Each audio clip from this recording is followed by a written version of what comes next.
প্রকল্প থেকে ব্যক্তিগত লাভ না খুঁজে দেশের উন্নয়নে মানুষের জন্য নির্মাণ কাজ করতে প্রকৌশলীদের আহ্বান জানিয়েছেন প্রধানমন্ত্রী শেখ হাসিনা।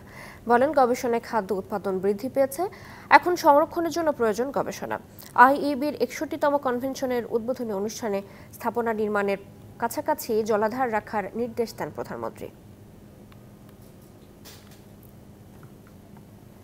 রাজধানীর ইঞ্জিনিয়ার্স ইনস্টিটিউশন প্রাঙ্গণে আইইবির ৬১তম কনভেনশনের উদ্বোধনী আয়োজন।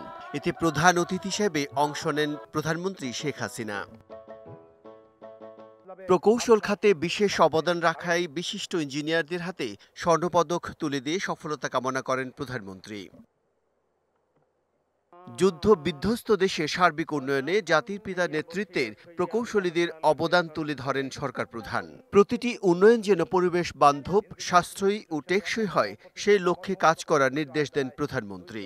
যে আমরা যত পরিকল্পনা করি, দেশের উন্নয়ন করি, এখানে আমাদের প্রকৌশলীদের বিশাল ভূমিকা রয়েছে। তবে আমার একটা অনুরোধ থাকবে যে পরিকল্পনা হোক, সেই পরিকল্পনা যেন এক নম্বর হচ্ছে পরিবেশ বান্ধব হতে হবে, কারণ জলবায়ুর অভিঘাত থেকে আমাদের দেশকে রক্ষা করা এটা আমাদের লক্ষ্য এবং এটা আমাদের করতেই হবে। আমাদের খরা, বন্যা, জলোচ্ছ্বাস প্রতিনিয়ত মোকাবেলা করতে হয়, কাজে সেদিকে রেখেই আমাদের পরিকল্পনা গ্রহণ।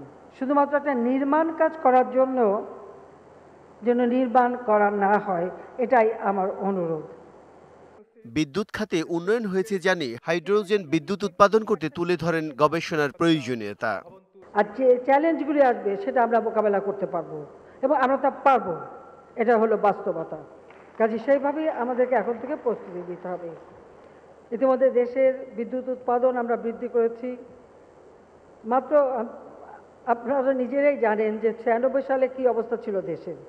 উন্নয়নের সুফল যখন সাধারণ মানুষ ভোগ করছে, তখন তা নিয়ে নেতিবাচক মন্তব্যের সমালোচনা করেন প্রধানমন্ত্রী। Bijan Kumar Das, DBC news, Dhaka.